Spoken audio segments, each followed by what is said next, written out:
fucking idiot doesn't move.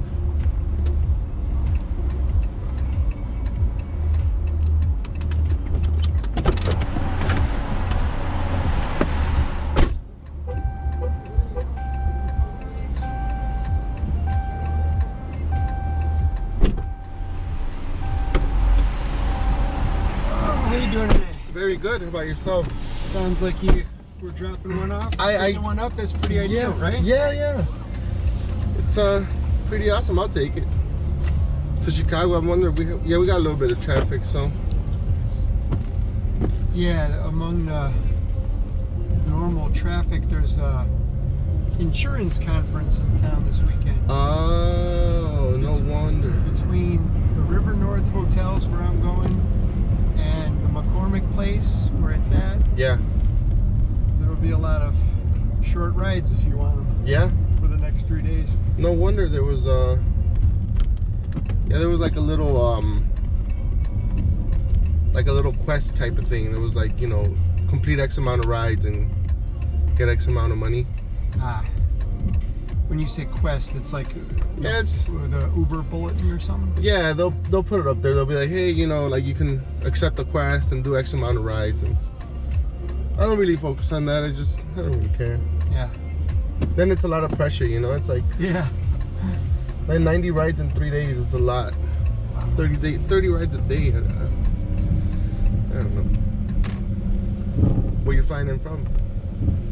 Denver. Oh, nice. Yeah. I used to live here though. Grew up in Cicero, straight down. Oh wow. To the left. To the left on to Cicero, the left, huh? 20 minutes, yeah. Many years ago. 20 minutes to the left. What's out there? Like Westmont? It's actually Stickney. Oh But no one yeah. knows where Stickney is. Yeah, I know. So I just say Cicero because it goes Stickney, Berwyn, Cicero. Oh. So it's like Harlem Avenue and 47th Street. Yeah. That's where I grew up. That's cool. Do you miss it at all, by any chance? I've been in Colorado for 4 years now. I miss some things, but Sure. Colorado's pretty great, man. Was it work that took you there? Yeah. Oh, that makes sense. Yeah. Yep. Nice. Well, welcome back to your hometown. Yeah, it's good to be back. You still have family here at all? I do. Yeah. Awesome. They're in LaGrange. Yeah, nice. LaGrange is nice. Lots of green in LaGrange. Yeah, exactly. It sounds funny, but I miss the restaurants. So I'm looking for. Yeah. We got to take clients out, so I'm like, Oh, yes! Of course. They're like, I'm the guy. Okay. No, like Chicago by far probably some of the best food in the United States. Illinois, Totally. for sure. I'm from California. Oh yeah. Yeah, I What grew up in part? Southern California, Pasadena. Is that so I lived in Hermosa Beach. Oh, Hermosa Beach. Yeah, But I Hermosa just Beach rented. is I nice. couldn't afford to buy. No, yeah. I rented there for 3 years when I lived in LA. So is Pasadena straight inland? Yeah. Hermosa Beach is I think that's like a little north, right? Okay. Of LA. Yeah. Yes. Yes. Yeah, it's around that area. So how long did you stay there? 3 years. Oh, nice. Yeah. I quit drinking about 9 years ago. Okay. So this was 15 years ago I was there. So I was in my late 30s and still partying like I was 22 in Hermosa Beach, man. It was ridiculous. That must have been nice, though. Yeah, it was fun. I mean, it was fun while it lasted, though, right? Because because the alcohol really doesn't really leave you, right? No. A lot. Were you a heavy drinker? Yeah. What made you stop? What helped you? I switched to cannabis. I just switched to weed. Oh, wow. And life just got better, man. I got better at my job, better with girlfriends. Okay. It was weird. So it was like, that's cool, man. Yeah. No, that's really, really cool. I am also like I struggle with like alcohol and stuff. So Oh, do you? yeah, so I it's was like a functional alcoholic for 20 years, so I empathize.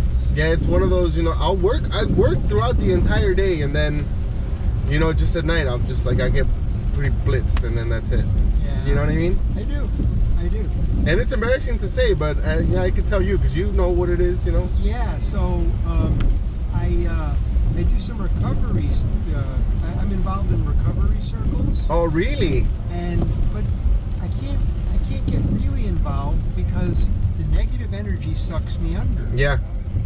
So I go to these AA meetings. I'm like, fuck, you all feel so sorry for yourselves, and everyone's so angry. I'm like, you all need other help. Yeah. Yeah. But one of the things when I do webinars and stuff, I tell people, let that shame turn into something positive. Mm-hmm. I let that shame burn until I'm like, fuck, man, here's what I'm going to do. I'm going to make a deal with myself. If I never drink again, I don't ever have to feel ashamed. And I rode that wave. Wow. First year, Yeah. second year, third year. The other thing I did was, I'm like, all right, if I'm drinking till I black out every weekend, Mm-hmm. and then drinking in the morning, and I date women who like going to brunch, but that just means drinking in the Yeah. morning. Yeah, pretty much. Yeah, exactly. The mimosas, it's not. Yeah, that's Right. we know what's happening. Right. It's So, funny. I said to myself, look, there's got to be something I don't like. And I made this list of things I don't like about myself, and I don't like about the world, and I don't like about life. I'm like, and I created what's called the one rule. I'm like, all right, I can do whatever I want as long as I never drink again. Oh, And that sounds good. it sounds a little dangerous too, though. But I stopped talking to my family. Oh, Now my little nieces, Sure. they still text me, but my parents, all the adults, I don't Shut text them back. out? I don't text them back. They were toxic, man. They were toxic, negative, and they were always. And that, it turns out, was one of the things. And so people, Yeah. are like, you gotta call your mother on Mother's Day. I'm like, no, it's my one rule. yeah, I don't have to do anything right. except not drinking. Except not drink. It's the only thing. Yeah. Oh, that's cool, man. Yeah. So that was my little, what do you call it, mythos or framework or. Sure. That's what I did. I've never gone to a meeting. I've always heard like, you know, it's, you know, you should go. I've talked to a lot of people, and you know, I'm like, I keep telling myself, I'm like, I'm at like the last end of it, you know, but you kind of keep on like that. Yes.